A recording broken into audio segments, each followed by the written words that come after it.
Madam Chair, I need just one more minute before I determine quorum. I'm looking at attendance. Give me just 1 second, please. Mhm.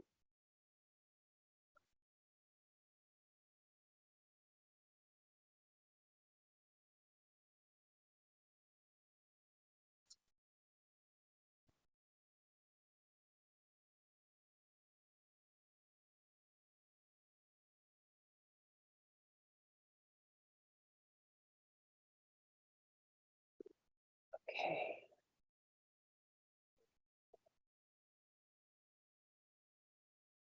Madam Chair, you do have quorum. Oh, great. Okay. Well, let's go ahead and call the meeting to order then. Good afternoon, members of the MAG Human Services Technical Committee. This meeting has now been called to order. This meeting is being recorded and live streamed on YouTube as a way for members of the public to participate. Please state your name when making a comment or asking a question.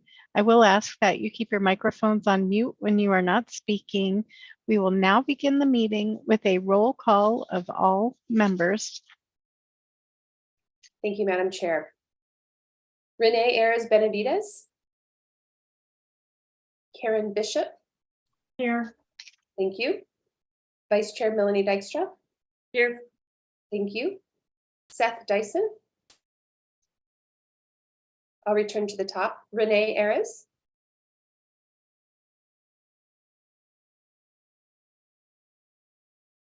Please. Oh, Great technical difficulties on you. thank you, Renee. Autumn Grooms. Jerry Guajardo. Eliana Guadino. Here. Thank you. I'm sorry, I probably pronounced your name terribly. I apologize. Julie Bordelon on behalf of Susan Hallett. Here. Thank you. Mary Lynn Kastanik. Here. Thank you. Rachel Sanders. Here. Thank you. Chris Charlau. Here. Thank you. And Chair Christina Panatescu. Here. Thank you. Did I miss anyone? Thank you, Madam Chair. You do have quorum. Thank you. Thank you everyone for being here today.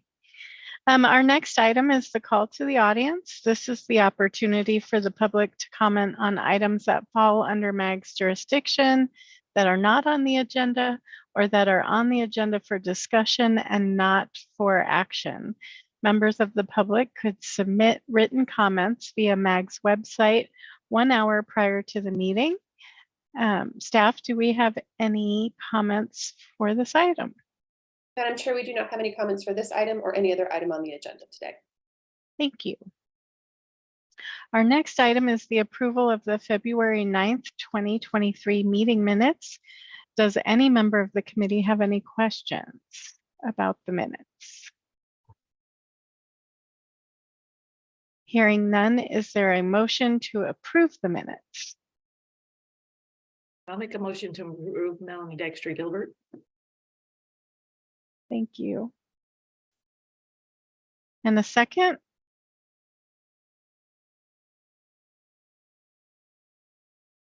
I'll second that motion. This is Eliana Godinho. Thank you. Staff, can you please take a roll call vote? Yes, Madam Chair. Renee Ayres. Aye. Thank you. Karen Bishop. Aye. Thank you. Vice Chair Melanie Dykstra. Yes. Thank you. Eliana Godinho. Yay. Thank you. Julie Bordelon on behalf of Susan Hallett. Yes. Thank you. Mary Lynn Kastanik. Yes. Thank you. Rachel Sanders. Yes. Thank you. Chris Charlau. Yes. Thank you. And Madam Chair Christina Panatescu. Yes. Thank you. So with that, Just 1 second, Madam Chair. I Oh. see that I missed Jerry Guajardo. Jerry, have you joined us? Oh, she was there for a second. Oh, there she is. Hi, Jerry. I just wanted to note that we do see that you're present. Thank you. Thank you. Great. So with that, the motion carries and the minutes are approved. Yes? That is correct, Madam Chair. Oh, okay. Thank you. So our next item is a presentation on Vitalist promising housing practices. Vitalist, MAG, and the Arizona Community Foundation hosted a webinar to give an overview of some of the practices outlined in the Promising Housing Practices in Arizona publication. It's a great document. If you haven't looked through it, I'd encourage everyone to. Suzanne Feaster, the president and CEO of Vitalist Health Foundation, and is Gabriel Yeah, Hermio? Okay. Gabe's on. Yeah, okay. And Gabe Hermio, Vitalist Director of Healthy Communities, will be presenting on the work and the next steps that can be taken to increase affordable housing regionally. Take it away. Thank you so much. And I will admit to you, a half hour ago, my front tooth cap fell off. So I look awful and I sound funny, but I'm going to persevere. So if it sounds like I have a lisp, it is only because my front tooth fell off. So I lost them a long time ago and had caps, and one came off today of all things. So please bear with me. So next slide. Vitalist is a public charity, a foundation that funds in Arizona, and we jokingly get called the Wheel people because we developed the Healthy Community Wheel to talk about how important it is for health and well-being to include all these other social conditions. And if you look at them from a city perspective, this basically is city government, with the exception of access to care. But in almost all of these elements, you have city departments or city responsibilities. So, but health equity and resiliency are underlying factors to build healthy communities. Next slide. So you all know this. I'm just going to briefly touch on some of the state of housing, but we do have one of the fastest growing states. Maricopa County continues to be #1 as the fastest growing county. We've had a building deficit since 2008. And depending on who you talk to, there's a deficit of either 42,000 in the metro area, 270,000. We can argue the numbers, but clearly we have an affordable housing problem. And we've seen that play out in rental rates that have hit double digits in the last couple of years. Our home values are up. We continue to have some supply chain issues and skilled labor shortages, which also exacerbates the problem. Next slide. Gabe found this great infographic talking about how demand surged during the pandemic. And I think Maricopa County is really the poster child that during the pandemic, many people moved here and relocated here. We also saw an increase in I want to say the VRBOs and short-term rentals that also created the problem, and that people who cannot relocate, and particularly in the rental market, have seen housing costs skyrocket. Next slide. And you think about, we talk about it, and I'm sure you do in all of your communities, what does rent burden mean? And by the federal definition, it is when your costs are more than 30% of your income. And if you think of a minimum wage worker, even with the increase in our minimum wage that occurred in January 2022 or 2023, excuse me, you cannot afford, it's about $700 per month and the average rent is $1,400. And in some cases, it's much higher than that. And even though if you drive around town, you see lots of apartment buildings going up, most of them are luxury apartment rentals with rents upwards of $2,000 a month. And so that we believe that and the eviction rates are why we've seen such a dramatic increase in homelessness. Next slide. And as a health foundation, we're also looking at, and many things that I know this committee and MAG as a whole has talked about, is heat-related deaths. but it's interesting to note that 25% in Maricopa County have happened to people indoors. So they've had inadequate structures, if any structures. And that really, we can't continue to live like this. We really do need to do something. Next slide. Also thought it was interesting for you to see what the Arizona League of Cities and Towns, obviously there's been a lot of discussion, consternation at the legislature about what cities could and should be doing. But I thought it was interesting to have the league's perspective on some of the things that have occurred in the last several years that have impinged on the city's ability to propose and implement additional affordable housing. So you see some of that. So you're caught in many boxes as far as the pressure from developers, pressure from groups like the Goldwater Institute, pressure on apartment owners who we want a very flexible and the easy ability to evict someone. So we're looking at those competing pressures. Next slide. And if any of you have ever heard Elliot Pollack, he gives a great presentation. Usually it's about 90 slides and it goes really, really fast. I grabbed his key takeaways from the last one. Really, that supply is the issue and we need to be creative about what we're doing, because even from an economic development standpoint, we cannot keep up. Next slide. So this is why Vitalis developed this report, which you hopefully have hopefully we can put it in the chat, but it's available on our website, because we were hearing all over the state of innovative and what we would call promising practices of housing types that cities were doing. And I'm going to just run through these briefly because you can dig into them in the report. And it's a simple report. It gives just a 3 or 4 paragraph summary of some of these promising practices and then who to talk to if you want more. So next slide. This is the picture of the Saluna. It's a mixed income housing project. It replaced the last 50s style public housing in city of Phoenix. It is a beautiful facility. I toured it just a couple weeks ago, but they have mixed use communities.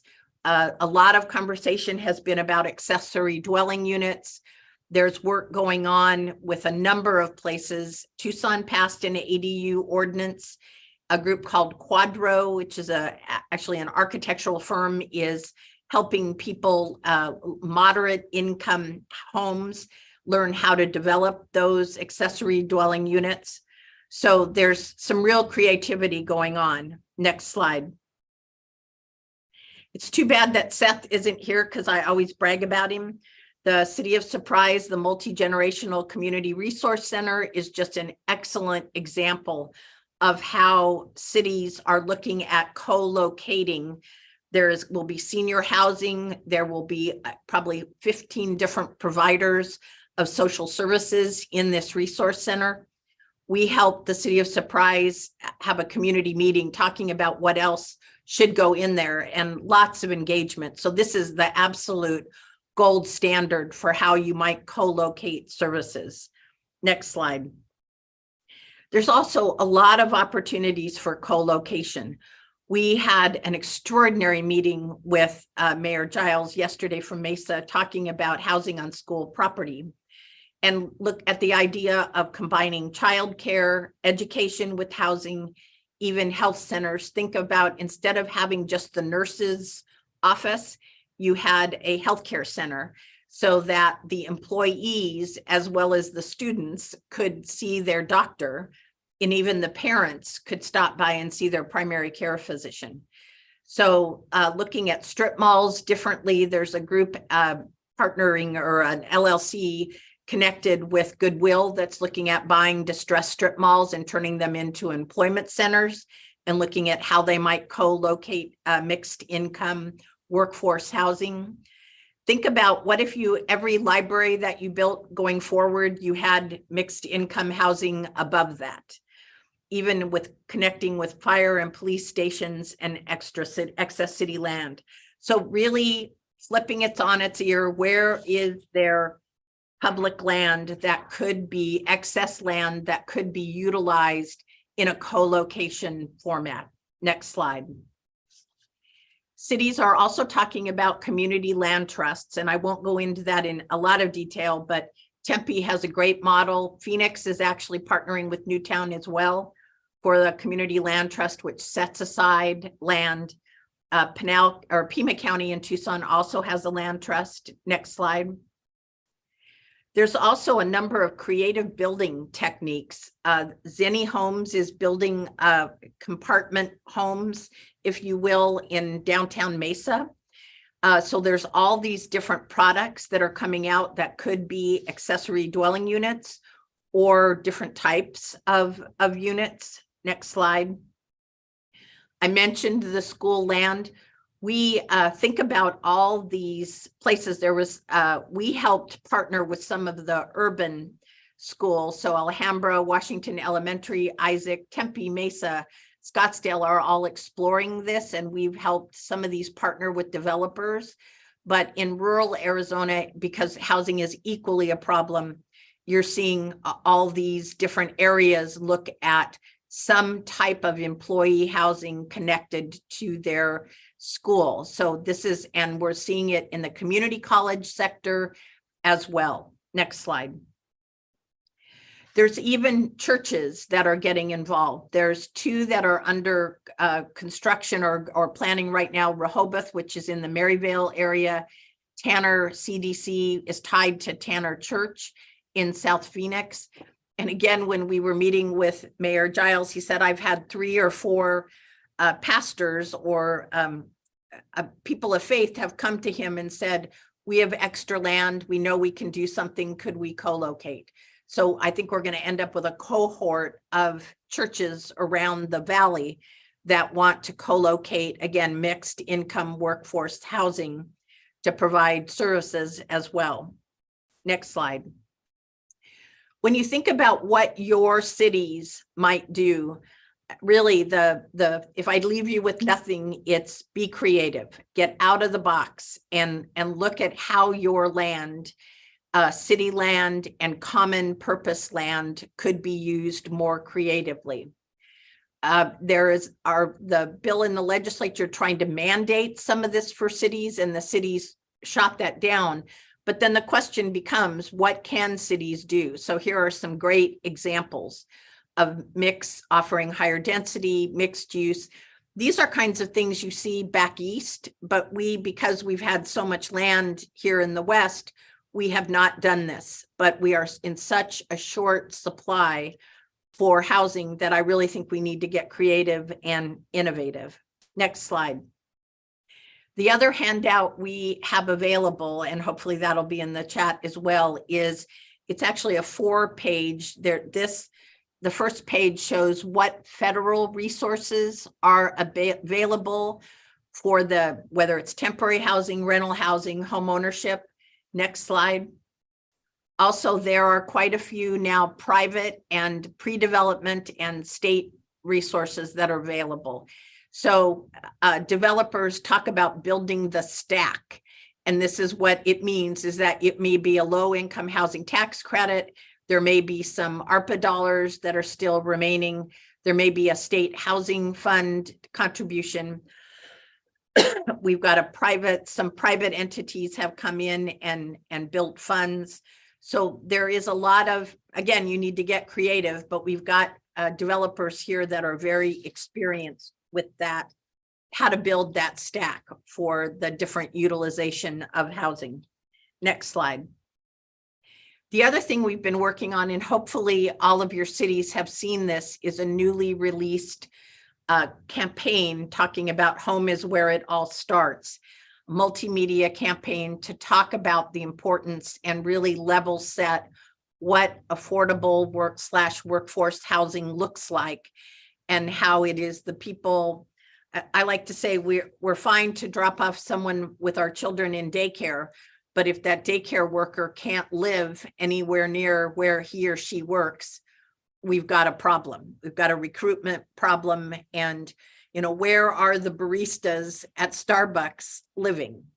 And how do we make sure our custodians and our parks aides and our school bus drivers, where are those people able to live so they can live near where they work?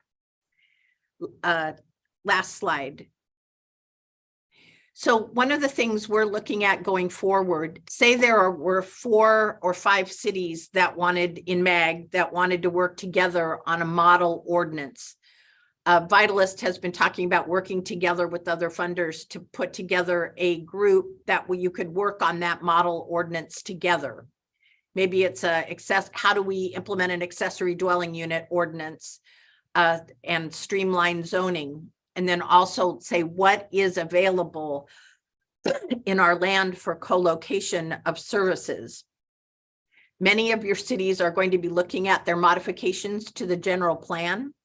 So again, how might, as you look and talk with the community, how might you encourage co-location? What if every senior center had senior housing above it? What if every community center had housing above it? What if you partnered with all of the federally qualified health centers or even urgent cares and had housing above those so that there was an amenity on the first floor for the community and mixed income above that? And cities can get involved in looking at the social impacts, investing, and even we've got some school districts that are going to probably be looking at housing, adding housing to their bond overrides and their bond financing. City of Phoenix just finished their bond package. It has money in there for a number of affordable / workforce housing modifications and enhancements. So there are a lot of tools for you to work together, and there's some great partnerships that can be put together so that you're not having to do this alone. So let me stop there. Next slide. I'd glad to answer any questions.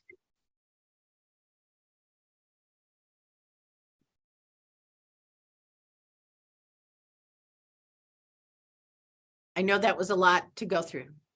I think, Suzanne, it was an excellent presentation, and I have read your report, and it's very good.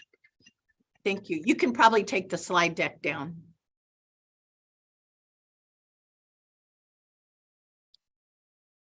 I think the key is to work together, to not try and have to tackle this alone, just as you worked together on the regional homeless plan and the pathways plan, going into that prevention.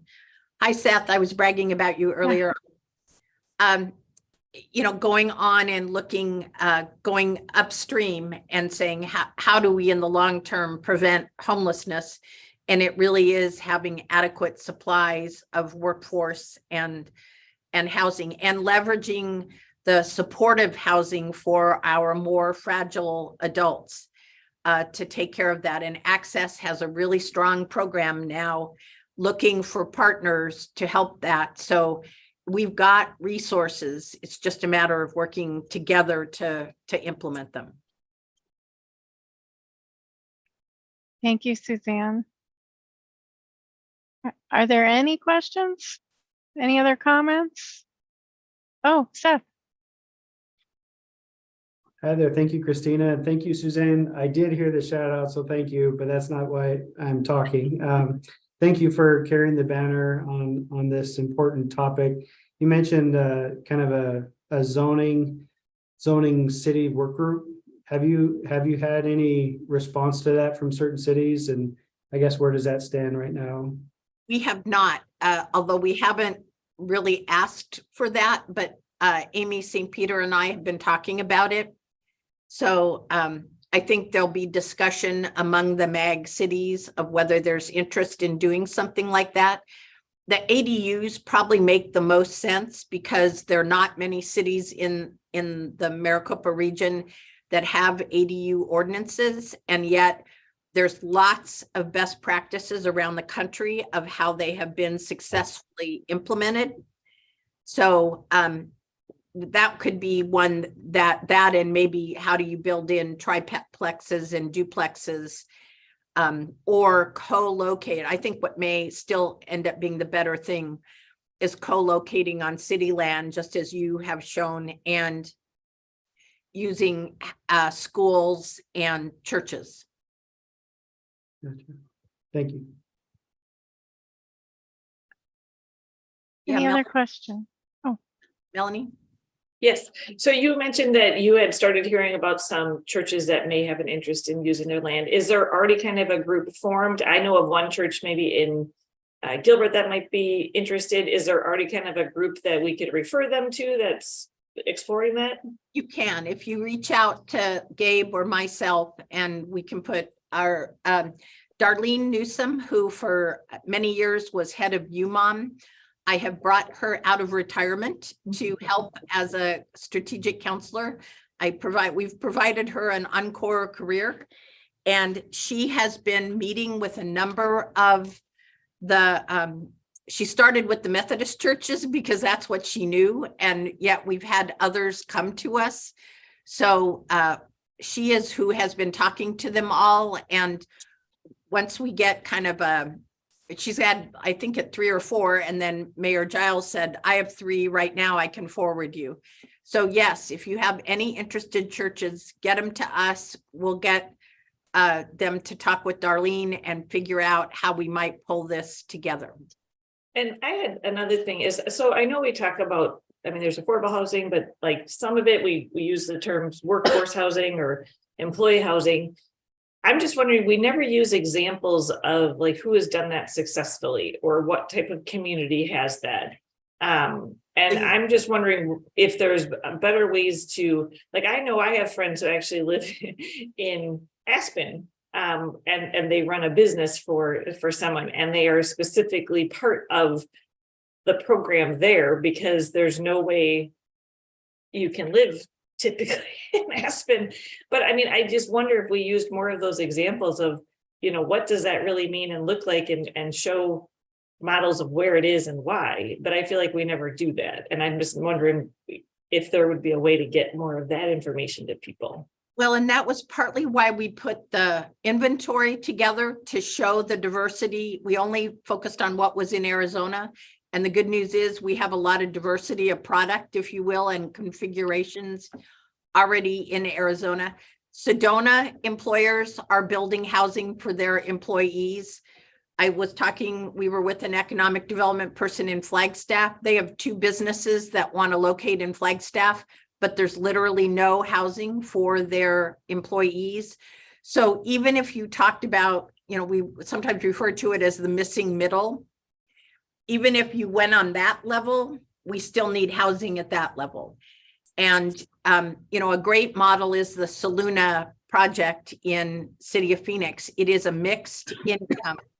So it is down to lower level section or the vouchers, and 20% of it is market rate. And they, because of the redesign, they were actually able to almost double the size of the number of units that were there originally from the 50s.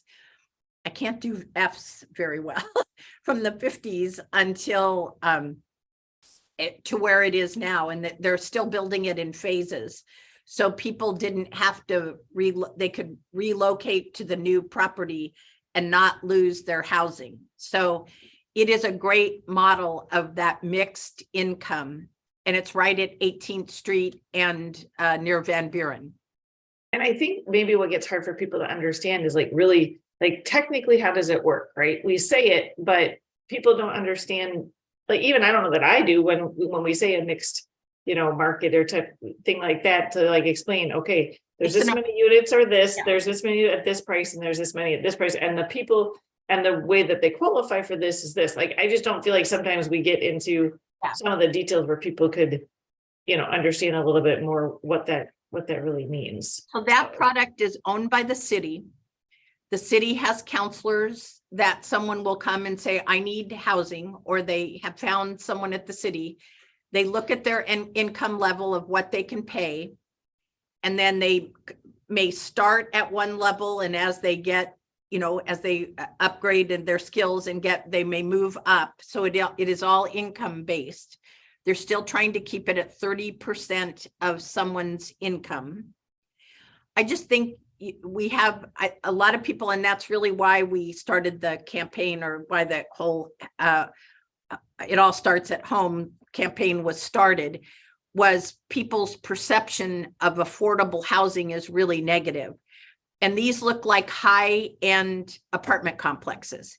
And there is everybody in the building, here's the 60% floor here, that they're all, you don't know if your neighbor's on, vouchers or not, unless they tell you.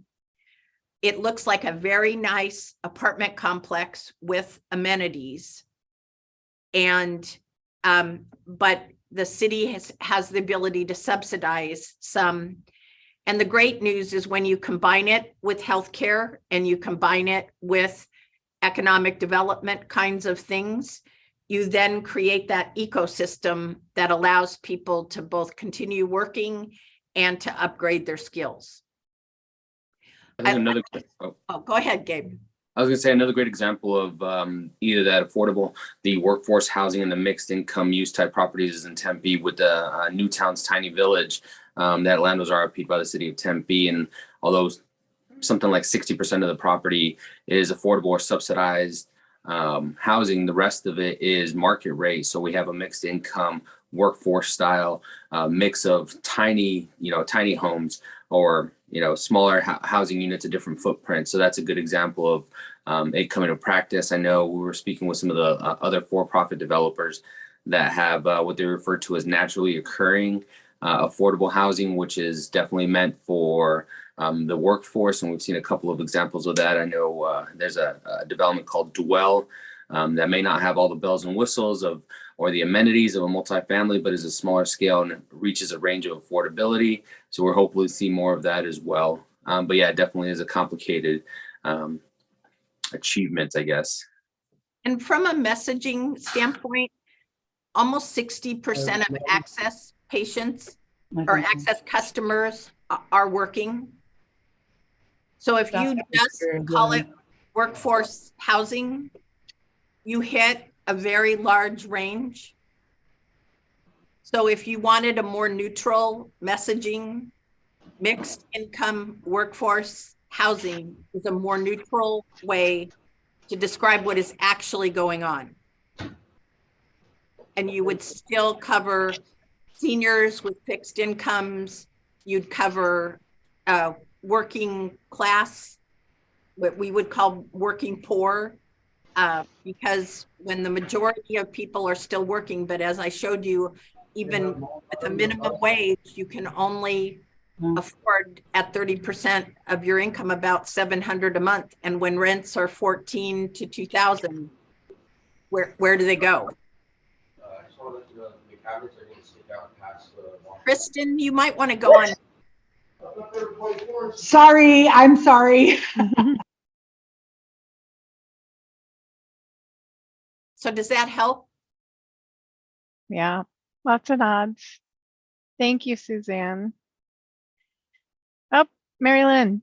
Well, I was going to say one of the other unfortunate things as we've seen in the last several months, especially as there have been 3 mobile home parks that seniors have been living in for 30, 40, 50 years, that the owner of the land wants to, is evicting them and wanting to try, I'm sure, build some high-rise, high-end apartments. And so it seems to me that that might be something also that if public, land owned by municipalities might look at, creating the mobile home parks that, we know that many of the homes are so old that they can't be moved, but for those that can be moved, create that opportunity for them to be able to move their home there and maybe not charge rent. I know you were saying about minimum wage, but of the clients the area agency serves in our home and community-based system, their average social security check is about $750. And so we see that homelessness is one of the biggest problems of older adults, and they're the fastest growing older adult homeless population. We saw an interesting, we've just been looking at, there's a national organization that buys the creates the equivalent of a land trust for mobile home parks and it's too late for these three, but going forward, that could be something cities could explore, because I think you have mobile home parks all over. It's not just Phoenix. And is there a way to jointly acquire the land in a trust, just like Newtown, and preserve that land? You can't do it when they're already to the point of, and my understanding is even with Periwinkle, the one next to Grand Canyon, they were told 5 years ago that it was going to happen, but I think people just it doesn't feel like it's going to happen. So it's been such a tragic situation to see that unfold. And it just shows you how important it is to have this mix of income level properties to accommodate all incomes.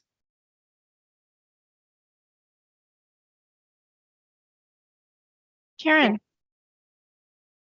Yes, and bringing up Newtown once again, I know in your slide presentation, you mentioned Newtown, and I believe that several of the communities that are represented here on this committee may have exposure to Newtown. They receive home funds.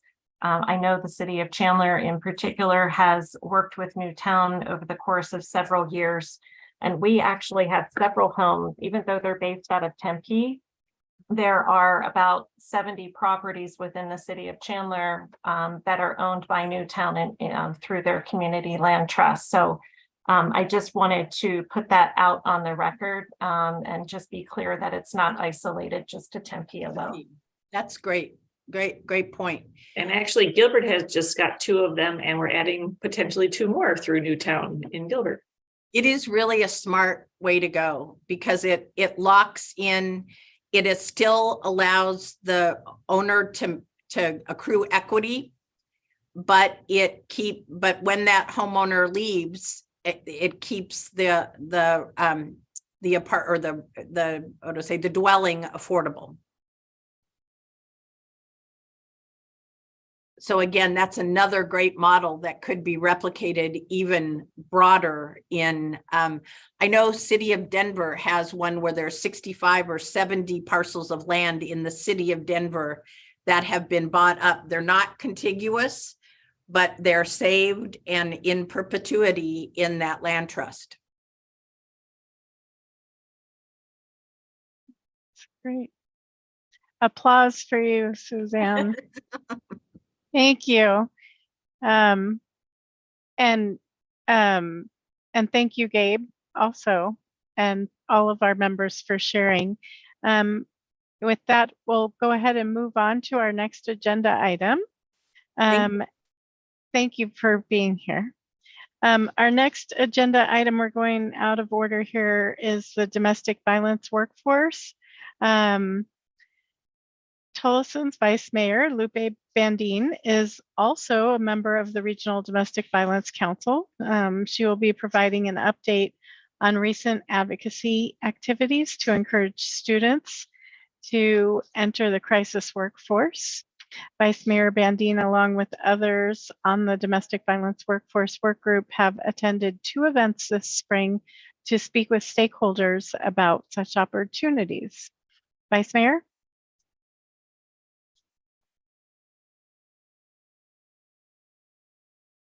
Thank you. I just want to give a quick overview on our crisis workforce work group.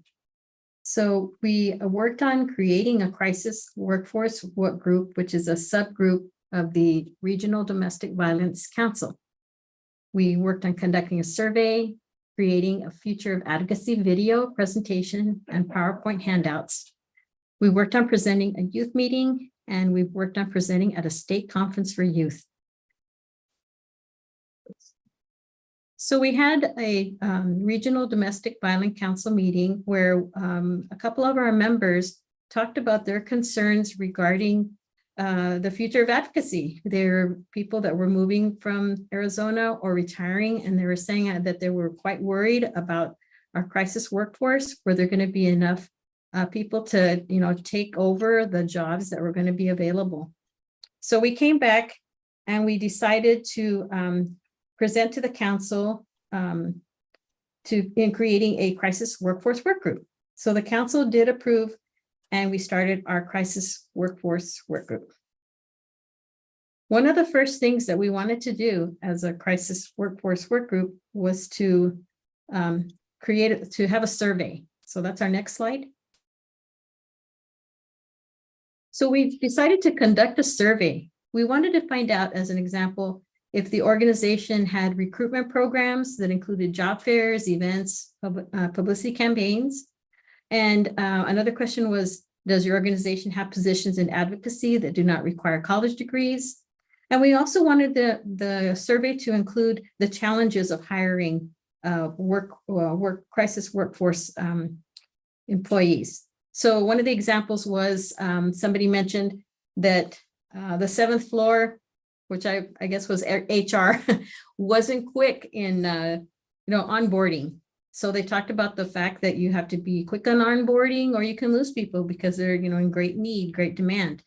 And one of the other ones was salary and burnout. So those are the things that were included in the survey as part of the challenges in hiring.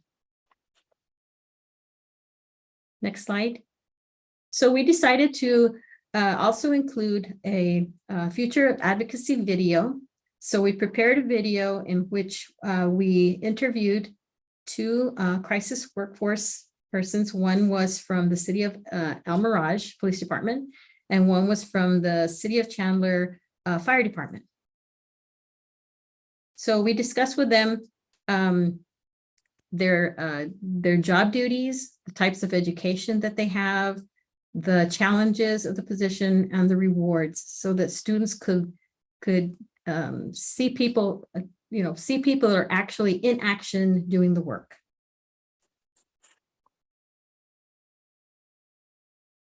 Next slide. So we did have our first presentation, gathering together all the information that we got together. We had our first presentation on Wednesday, March the 29th at the city of Tolleson during a joint meeting of the city of Tolleson Jobs for Arizona Graduates, JAG group, and their teen council. So this was our very first presentation, and as you can see there, it went quite well. We had quite a few students, and they did provide us really good feedback on our first presentation.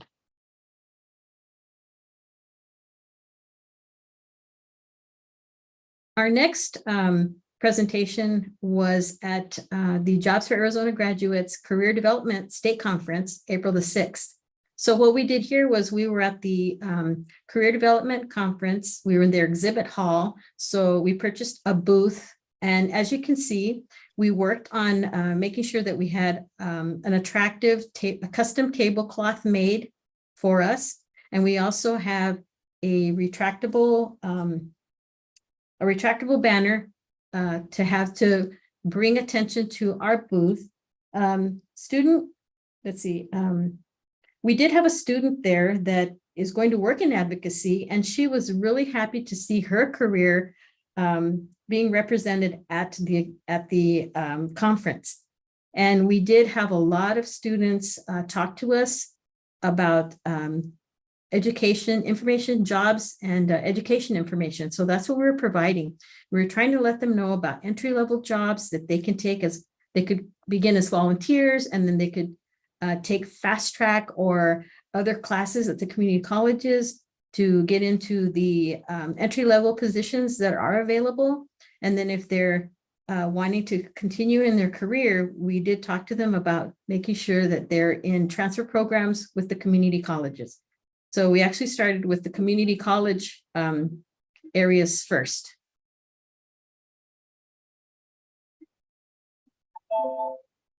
Sorry about that.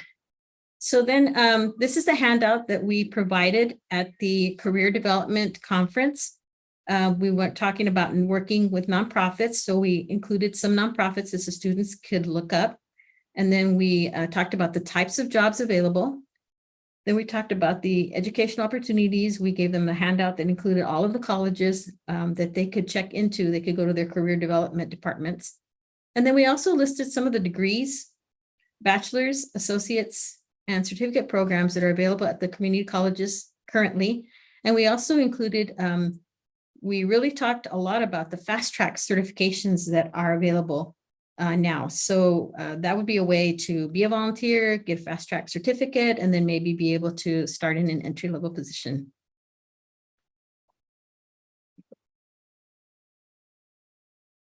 So we received great feedback from the students at our first presentation in Tolleson. So they did, we had several students come up afterwards and tell us that the presentation made quite an impact on them. They did recommend that we shorten our video. It seemed a little bit long. When we went over the video, there was so much good information. We thought, well, let's just leave it in there and see how it goes. But we will be working to edit the video a little bit. It was 17 minutes long. And then we're going to, the students recommended that we include a victim in person so that they can join in the presentation discussion. So for our career day booth, we assessed, our career day booth, and we decided that we were going to revise our handout to include more nonprofit organization names and include more nonprofit information.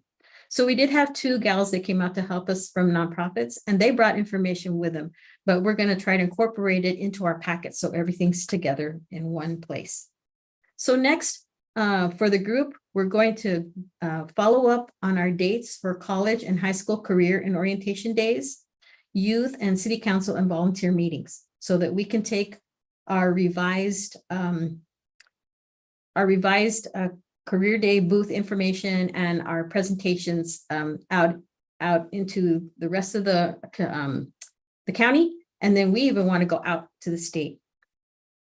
the state, which could include like U of A and NAU, and then the other colleges besides the community colleges. So it was really great going out, being able to get out and talking to the students. Our JAG conference, there can be up to 700 students at the JAG state conference. So we were able to really reach out to a lot of kids, and it was pretty exciting and pretty fun. Thank you. Thank you, Vice Mayor. That's a wonderful presentation. What a great way to contribute to building awareness. Are there any questions for the Vice Mayor?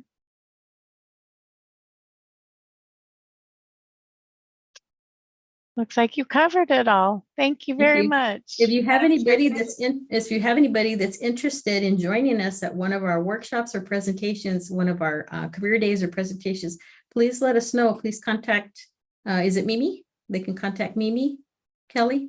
Yes, Madam Chair. Please contact Mimi and just give her your name, because sometimes if the event is half a day or all day, we can set up a schedule where we have people come a couple of hours each. That's kind of what we did on our first one. So thank you very much. Awesome, thank you. Next up, and our last presentation for the day, is on low-income housing tax credits. Cherie Boucher, am I pronouncing your name right? Oh, Sherry Boucher, but I got fancy. I got fancy. Sorry. I answer to anything, really. My maiden name was Plant with an E on the end, and people used to always call me Planty. So I just paid it forward. My apologies. Anyway, a rental programs administrator with the Arizona Department of Housing will provide an overview of the program, including how it is another tool that can be used to increase affordable housing in the region.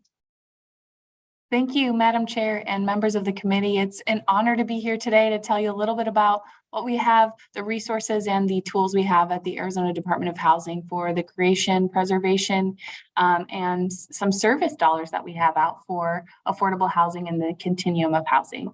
So just a quick overview. As you all mentioned, we are overviewing the low-income housing tax credit program, our new state tax credit program, gap financing resources that we have for the creation of different types of housing. And then also something new to the Department of Housing in the last year and a half is our state fiscal recovery fund. So I will be overviewing all of that and happy to answer any questions you might have.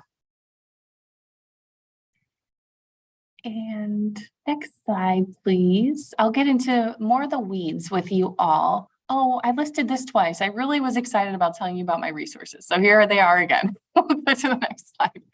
I wanted to put some current projects.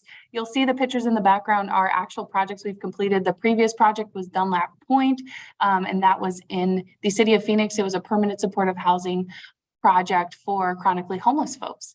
For our LIHTC program, or low-income housing tax credit program, we have both a 9% and a 4% program. The 9% program, we generally receive around $22 million on an annual basis, and it is a capped amount that is a direct allocation from from federal allocation. So each year they determine what that ratio is based on our population. And this year we had around 22 million. And with that 22 million, we have a very competitive process. We are usually able to create an additional 1,100 units per year statewide, and anywhere between 14 to 16 projects on an annual basis.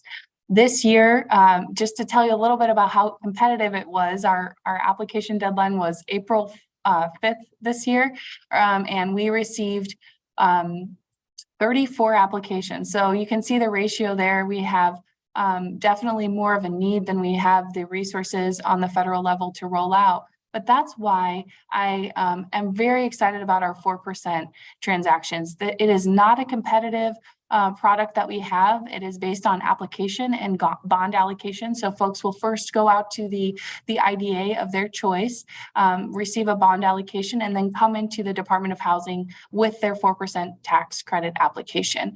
And when I first came into this role about 2 years ago, I knew that this was a program that I wanted to revamp because we didn't see a lot of utilization in this program, and it's kind of an untapped resource for Arizona for creating housing. So we revamped our QAP, we revamped the requirements, the application process to make it more easy and streamlined, and also tweak some of the resources that we had, allowing the 4% to be filled by some of the deferred developer fee. And since that time, when we first started in 2021, we had about 4 projects and about 400 units that were created by the 4% program. So it was really underutilized. And after we rolled out those changes, I can now say that we have almost tripled that amount, right? So in 2022, we created about 2,000 units and 10 projects. So now coming up in 2023, we've already closed 4 transactions. It's only April. And we have a lot more in queue. So I'm really excited to see that you heard the great presentation from Vitalist about our supply and our demand issue in Arizona, and really figuring out ways that we can create and produce more affordable housing. And the low-income housing tax credit is the primary financial mechanism, and figuring out a way to maximize our 4% and our 9% programs is key to us producing more units on an annual basis. So exciting to see that. I'm really happy to see that production increase on the 4% side so we can create more housing, and we're seeing it all across the state. Another thing to highlight too is we made some changes to our qualified allocation plan, which is how we roll out the low-income housing tax credit resources, and we're seeing more participation all across the state in all different cities and towns. So it's wonderful to see it not concentrated in one metro area or one area. We're seeing people interested in affordable housing all around Arizona, so that's great. One other exciting thing that's in our qualified allocation plan this year is the new state tax credit program. That was a new program from our legislature that awarded some additional funding and additional financing to fill the gap for LIHTC projects. We have $4 million every year to help 9% and 4% projects fill that gap. Because with the 9% program, they receive some equity through the financial model, but there's still a gap to fill. The gap for 9% is a little bit less, and the gap for 4%, because they're receiving less equity, is larger. So that state tax credit is essential to helping to fill that gap. and will help about 1,000 units each year to fill the gap and create more affordable housing for Arizona. So that's a summary of LIHTC. I also wanted to get into in our next slide our gap financing resources. So I have a wonderful team. I have 7 amazing team members here that work under our rental division, and they help with our underwriting, our loan processing, our project management. And one of the key things that we do have available for folks is gap financing. So as I mentioned, the LIHTC program is wonderful. It creates a lot of affordable housing, but there still is that gap to fill, right? And some cities and towns have gap resources, but others don't. So the Department of Housing receives an annual allocation of home funds, CDBG funds, and National Housing Trust funds, which can all be tapped into for folks that want to fill that gap and create affordable housing in their communities. We also are, when we're lucky, we have state housing trust funds, which is our most flexible source and something that I am a big proponent of having more of, because we can do a lot of amazing things, not just creation of affordable housing, but helping with service dollars and some much needed resources across the community. And then this last year we had state fiscal recovery funds as well. So we released this through a NOFA. I'd love to have you all sign up for our listserv. If you're not signed up already, all of our notice of funding availabilities are released through our listserv. We have an active notice of funding availability now that was open to rural, and it will be broadened June 2nd. It will open up statewide to any project anywhere that you're interested in, both a LIHTC, a 9%, 4%, or even non-LIHTC project. So if you don't want to go the LIHTC route and you have a small rehab of a 10-unit project and you want to make it affordable or use a community land trust model in your area, that is available. So definitely I'm a happy recipient of any questions you have about the existing notice of funding availability. Again, it's first come, first serve. It goes fast. We have about $15 million of home and National Housing Trust Fund, but that is an amazing resource we have too. And then I know we're running up against the last few minutes, so I'm trying to be quick here so I can answer any questions you might have. But on my next slide, I think we talk about the state fiscal recovery fund. So we were really lucky, and the legislature had some direct allocation for state fiscal recovery projects, and we had about 50 million of direct allocations. They already had the projects picked out, and it was 17 different projects that have all serve special populations across the state. It includes service dollars as well as the creation of housing across the continuum. And I have to call out Seth as well, because we worked and partnered with Surprise on the Home-Based Surprise project, which is a project, if you all know of, for homeless youth, and Surprise that is such an essential ability for us to use state fiscal recovery funds to rehab the facility and now have 40 beds for homeless youth that are aging out of the foster care system. So just a quick overview. I tried to run through it really quick in a nutshell, but I am open to questions. I am always a resource for folks that are interested and want to tap into the LIHTC program or want to learn more about our gap financing resources. We also will be seeking feedback on the qualified allocation plan.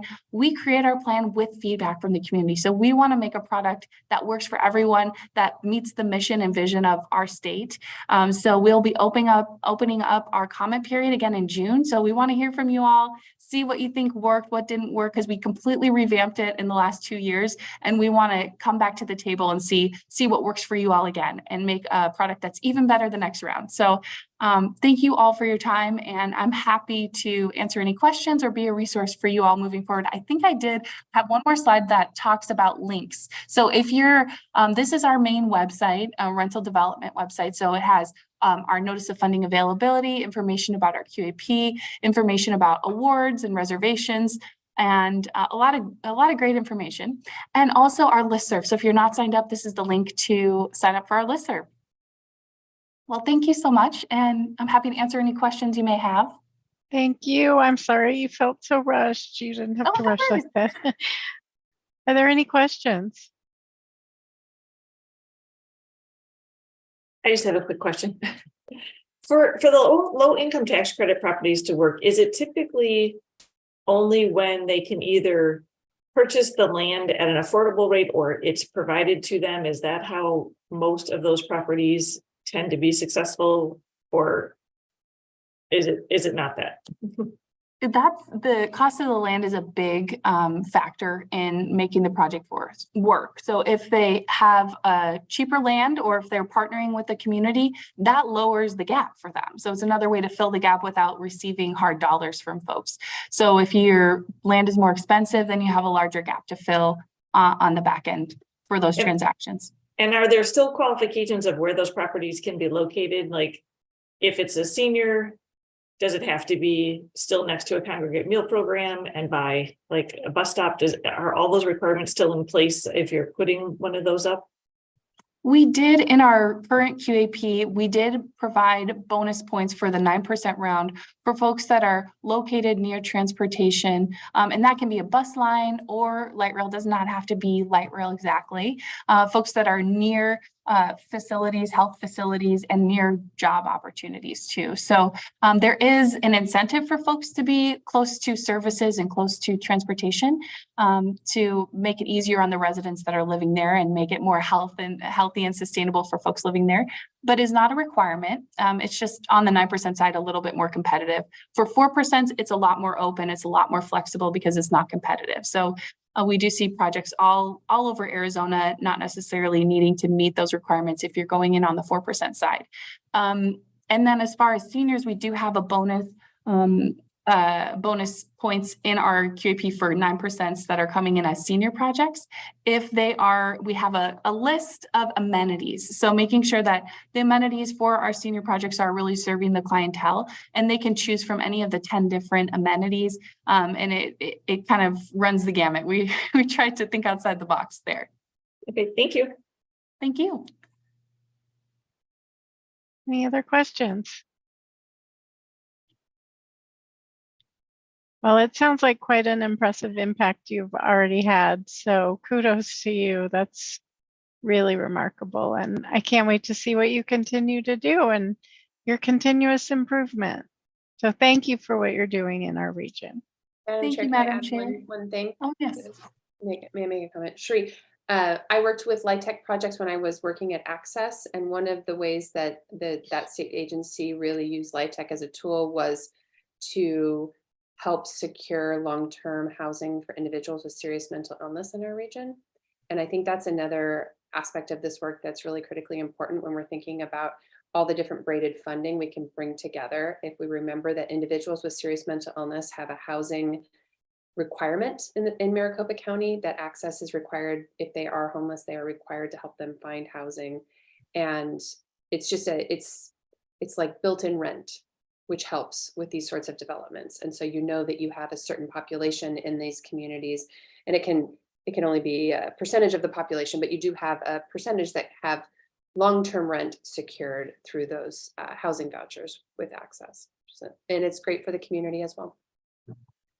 Yes, thank you, Madam Chair and members of the committee. I'm so glad you brought that up, because that was one thing that we changed in the new QAP this year, is that we created bonus points for folks that would mandatory have a set aside of 15% of their units to accept vouchers, any type of voucher. So we kept it open because we know that's such an issue in our community, is finding people who will accept the vouchers, right? We have people who have vouchers and they can't find the housing. They've waited 2 years, 3 years to get their voucher, and then they can't find an apartment. So we started to implement that in our new QAP, and then also folks that come in with project-based vouchers also can be awarded points.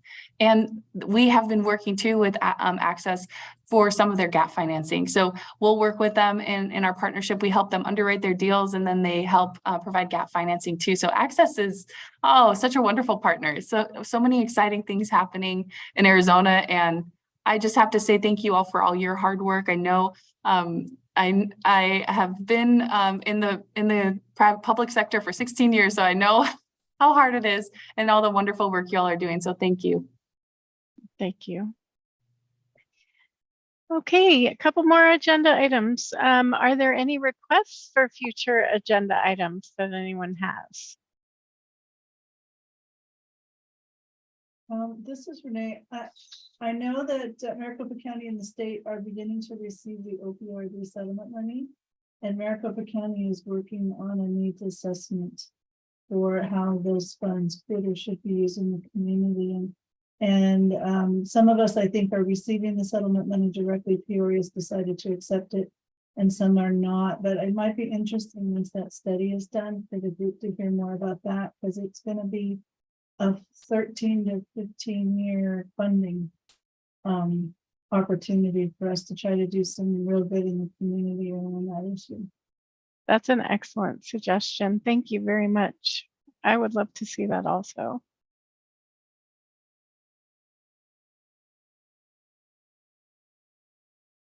Any other suggestions for or requests for future agenda items? Well, then I would like to take a moment to give the members of our committee a group to share any announcements that they have, any requests for input, any celebrations that recent accomplishments that you have that you're proud of, best practices that you'd like to share.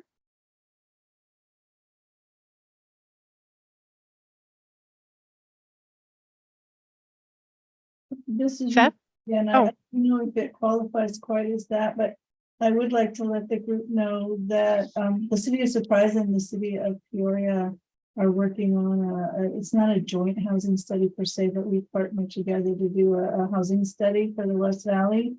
And both of us have had are in the process of doing our public input portion of that study, and we had an opportunity for our consultant to come out and talk with us and some of our constituents and our partners this week. And it's been a really interesting process. I'm not entirely sure what we'll find out or how we will use it, but we do know that the housing is an issue that, well, first of all, we have to continue to keep up on those of us that are working in the HUD world, but also, you know, we've got to try to figure out where we're at and where we want to go next with everything that's going on in housing. So I know Peoria is looking forward to the results of that study.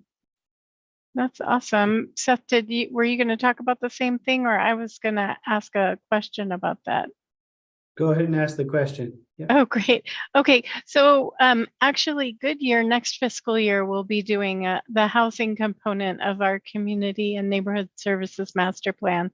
So if I could get some information from you all about your outline and your timeline, that would be great. Love to be able to share any of our findings to help enhance yours if you're looking on a broader level of the West Valley.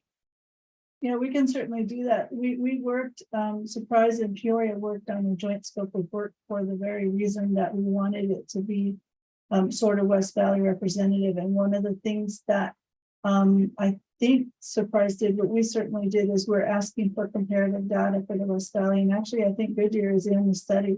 Some of the data that's coming through Goodyear, Buckeye, Maricopa County, Surprise, Glendale, and Peoria, they're pulling all of those communities, because we definitely wanted to pull in a more West Valley representation, not just focus solely on the community. And I believe, Christina, that there is a cooperative purchase clause in there. Surprise is actually the one that did the joint procurement, so Peoria joined them, but I think there is a cooperative purchase. So if you're interested in the same consultant, you have that opportunity. Otherwise, certainly you could go out for your own. It's part 3 of something that we're 2 parts into with a consultant, but I'm definitely open to figuring out what the best path forward is. So Seth? Yeah, thanks. And Renee, thanks for sharing that. Our housing study should be done by the end of June.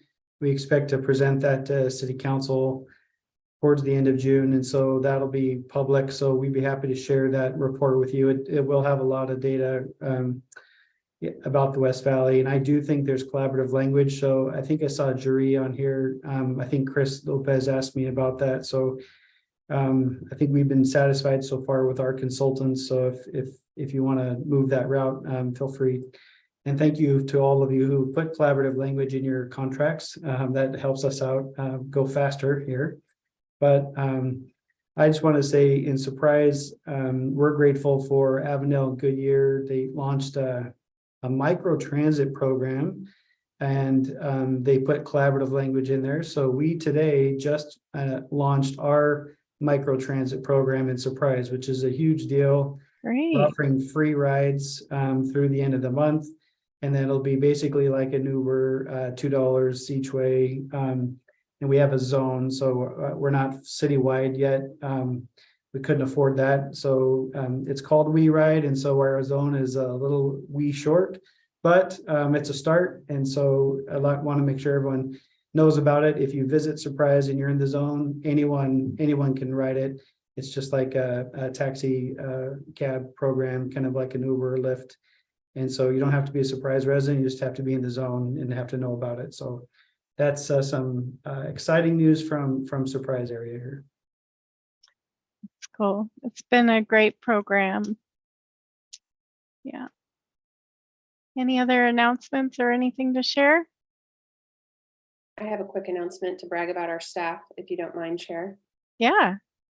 This year, our annual HUD application to fund homeless services across our region for the first time that we know of, we were fully funded for our Whoa. projects, which we're Yay. very pleased about.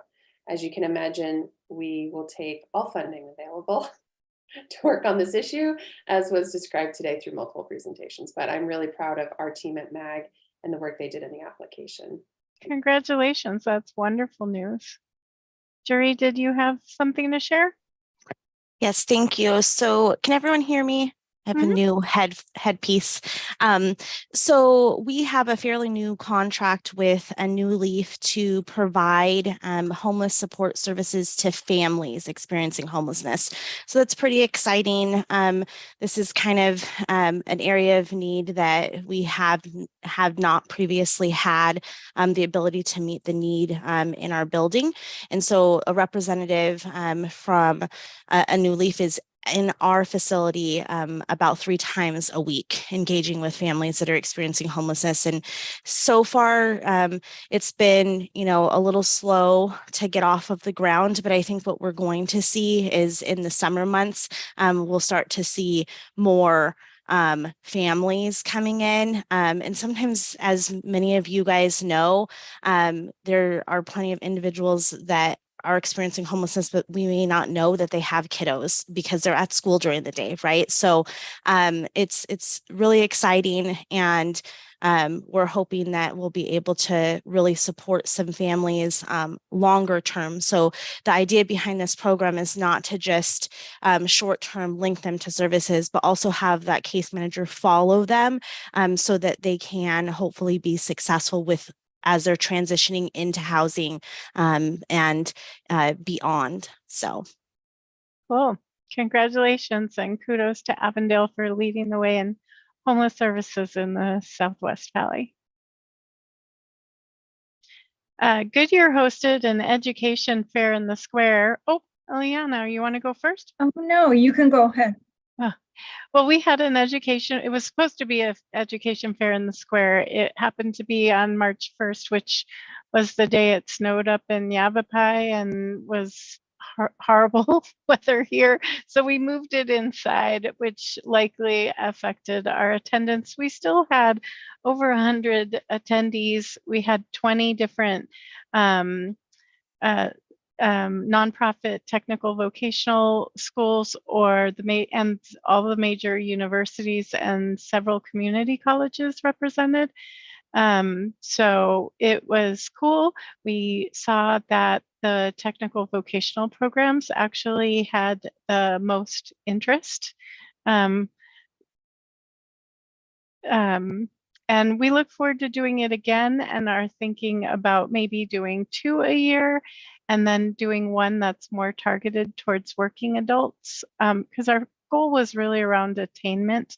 We know the schools already do education. They have the high schools have the universities and whatnot come and do recruiting there, but this was really more about how to have a debt-free education. And ultimately, we'd really like to feature the tremendous employee benefit programs that many of our local employers offer that would allow our residents, if they were their employees, to get more education attainment. So keep your eyes peeled for that. It was a great event. Liana. Thank you. And this is tied more to maybe a future topic of conversation for the group. We know in the past, like our United Way has supported some work around summer heat relief. We know that we've had, we've already hit like the 99 this week, so we know it's coming. So I think it would be helpful to know like what the heat network is doing, how they're supporting, if there's any additional support that's needed, and all of that for a future conversation. Great. We'll add that to the list of requests for future agenda items. Thank you. Anybody else have anything to share? Any announcements before we sign off?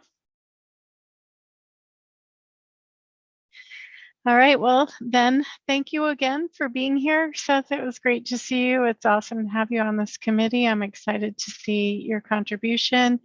Our next meeting will be Thursday, June 8th at 2 o'clock. And with no further business, this meeting is